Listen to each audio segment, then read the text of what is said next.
What is up, guys? This is your boy Dedrian Colon from House of Wrestling, and this is my review for the March 18th episode of WWE Smackdown. Like, share, subscribe, follow House of Wrestling on all social media platforms. Follow me, Dedrian180, on TikTok, Twitter, and Instagram. Well, tonight's Smackdown, I know most people would bash or anything. It was somewhat of a fun show.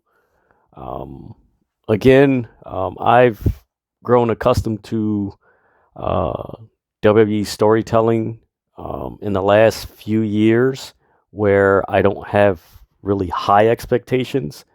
So I'm not overly disappointed. I'm just like, that's WWE. They're going to do whatever they're going to do.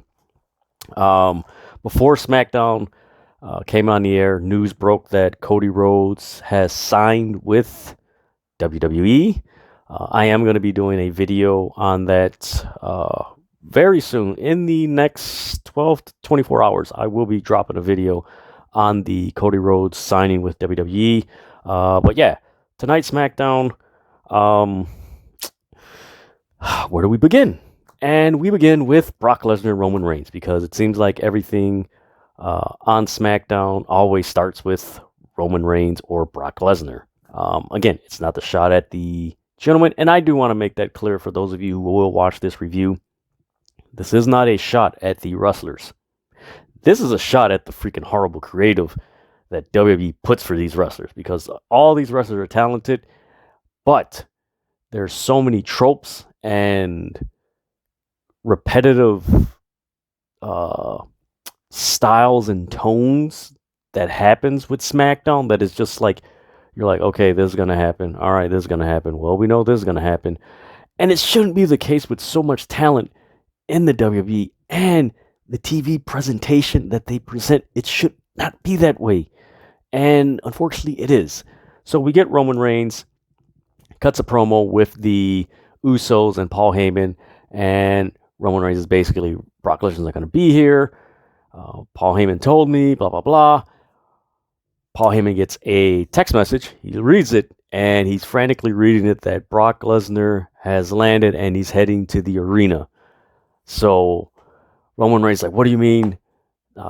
He's coming to the arena. You said he wasn't going to be here. So they scramble to leave the arena, and they get into this, say, a navy blue? Yeah, almost like a navy blue SUV. All of a sudden, he just beep, beep, beep, beep. And I don't know where Brock Lesnar commandeered this freaking massive forklift, but he just comes with this forklift through the SUV, which I actually enjoyed that. I don't know what it is about Brock Lesnar and weapons. It's very entertaining to watch him use it.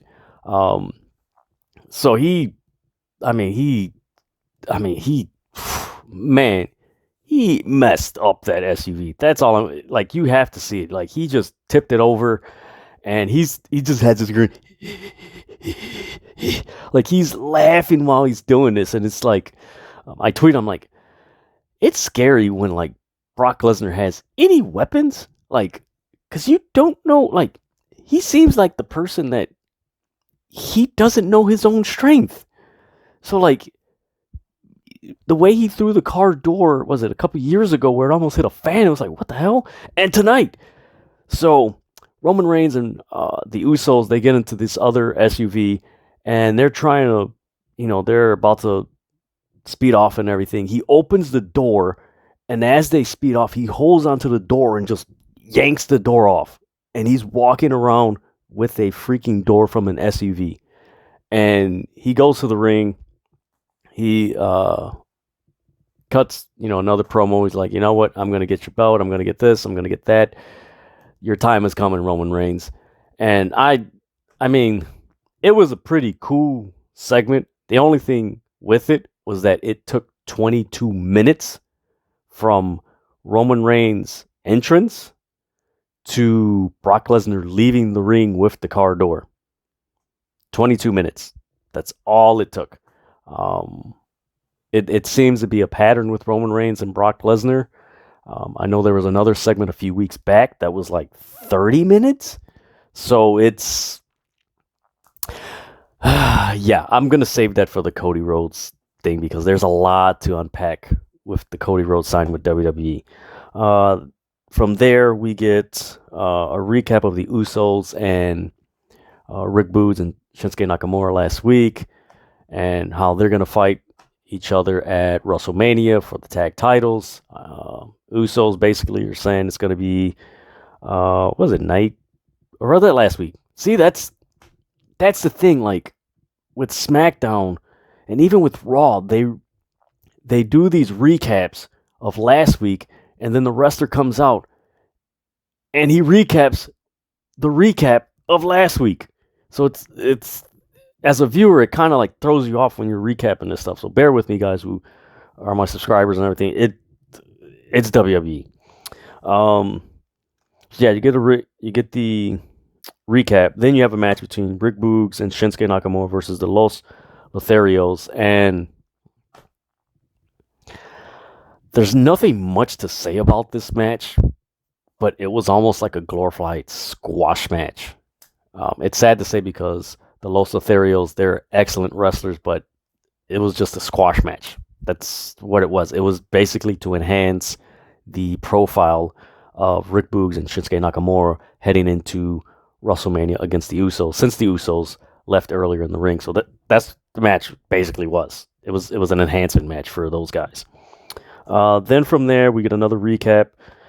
From there, we get a match between the Viking Raiders and Drew McIntyre versus Shanky, Jinder, and Happy Corbin. It seems like let me phrase that, it seems like we have seen this variation of guys for the past 2 months, withstanding, not including the Viking Raiders because they were with the Usos and stuff like that, but it seems like we've had this variation of Jinder, Happy Corbin, Shanky, and Drew McIntyre for like a month. And it's unnecessary. I know it's going into WrestleMania, Drew McIntyre and Happy Corbin, but like Happy Corbin and Drew McIntyre were already feuding for like the last, a month and a half, 2 months prior to them feuding in January. I could be wrong. Comment below if you got it correct, but I believe they were feuding like back in December, and it's already March, so it's like, all right. And don't get me wrong, I enjoy long-term storytelling, but when the storytelling is very repetitive, and Drew McIntyre 1 week is fighting Happy Corbin, then he's fighting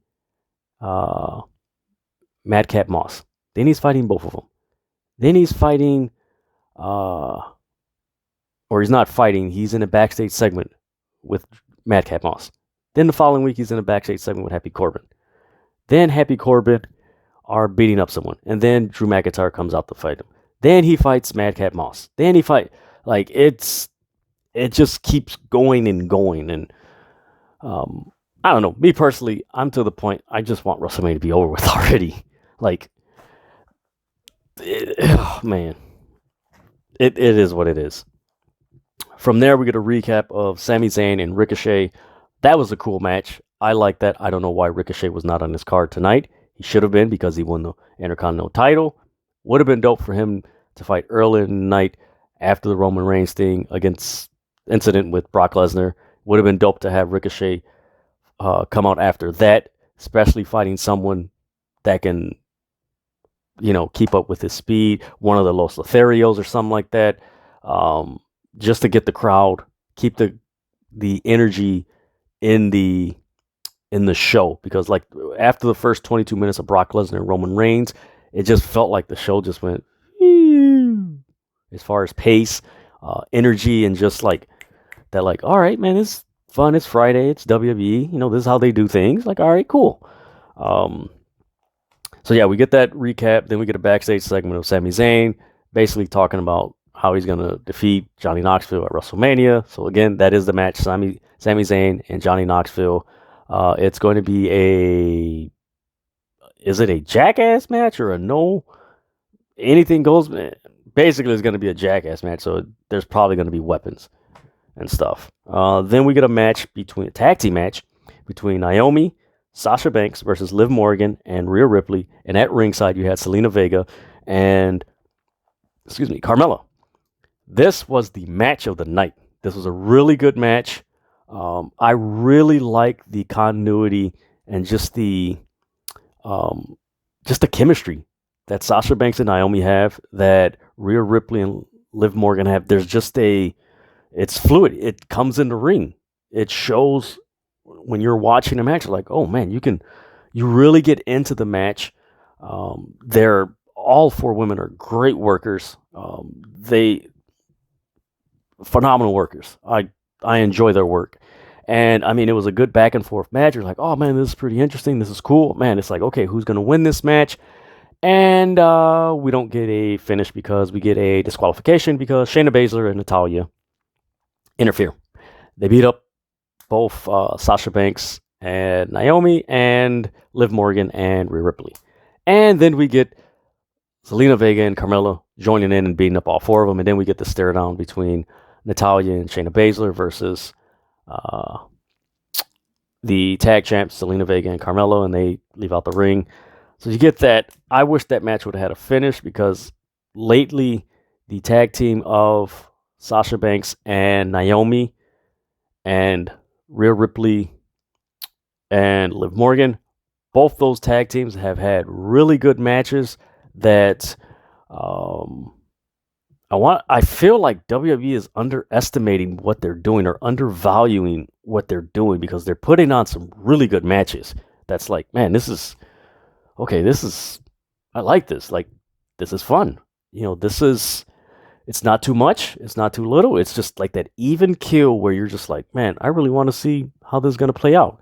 And the DQ thing, like, come on, man. Really WWE? Like, oh. So from there, we get a backstage segment or a video package with Johnny Knoxville accepting Sami Zayn's stipulation. So we're going to get that match. It's going to be pretty much weapons for that match at WrestleMania, which should be fun. It is in Dallas Stadium. And now that I think about it, I would not be surprised if there's some bullhorn that's used in that match. Would not be surprised. Then we cut to the commentary team, and you get Pat McAfee being summoned to Mr. McMahon's office. Michael Cole lets him know. He's like, hey, they want you to apologize. He's like, what? So Pat McAfee goes to the back. We cut to commercial. We come back. Then you have a backstage segment between Sonya Deville, Shayna Baszler, and Natalya. I've tweeted this. I don't understand why WWE is not putting Shayna Baszler and Sonya Deville together. They make a perfect team.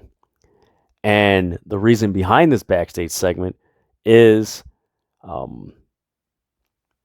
Sonya Deville. Forgive me, I'm getting Shayna Baszler and Sonya Deville mixed up because of their names and all that. So Sonya Deville adds Shayna Baszler and Natalya to a tag team match at WrestleMania for the tag team titles. Me personally, I wish they would have, Shayna Baszler and Sonya Deville should be the tag team because Sonya Deville has a gripe against Naomi for what she's done. What better way to get back at her than team with Shayna Baszler and become tag team champion? Which, if you're going to enhance the profile of the WWE Women's Tag Team titles, what better profile than Shayna Baszler and Sonya Deville? Come on, man. It's there. If you put their action figures together, they fit. You look at them on screen, they fit. You put them on a video game, they are a tag team, a ready-made tag team. Put them out there already, and they can dominate, and they help all the other tag teams come forth. So I mean, it's there. And then we get a promo. Pat McAfee comes out, and after this, he comes to the ring, and he's like, I want to apologize to... he just starts cutting his promo of when he started watching wrestling and WWE and Michael Cole and this, and Austin Theory comes out, and I want you to apologize. And Austin Theory comes across like a very prickish person. Like, not even a prickish person where it's like, all right, eventually I want to cheer for this guy. Like, he comes across like, how do I put it? Who's the last wrestler, like, you didn't care if he was a heel or face, you just didn't like him? I'm trying to think, but he was that type of how he came across, just like, you know what? I really don't like this guy. I hope he punches him in the mouth. So, Pat McAfee begins to describe Austin Theory with this. Austin Theory is a douchebag. He will whoop his ass. He has a filter face ass, and he's a punk bitch. That's what Pat McAfee called Austin Theory. Austin Theory pushes him and then runs away and everything. So that's eventually, that's leading to their match at WrestleMania. I enjoyed that segment. I enjoyed it more for Pat McAfee. I said this in a tweet that I tweeted out on my Twitter. You can follow me at Dedrian180. Pat McAfee has to be the most entertaining commentator in WWE in over 20 years. Like, I'm trying to think of someone. Oh man, maybe I don't want to say compare him to Bobby Heenan. Like, oh, he's just like Bobby Heenan, but he's like entertaining, like Heenan, Gorilla Monsoon, and Jesse Ventura. Like, he's that entertaining where you're just like, oh man, this is fun. Like, he brings a relevance of pop culture. Like, okay, he knows what's happening now, and he brings it to WWE, which I like. It's enjoyable, and it just adds to the product being fun, in spite of the creative handicaps that WWE places on themselves.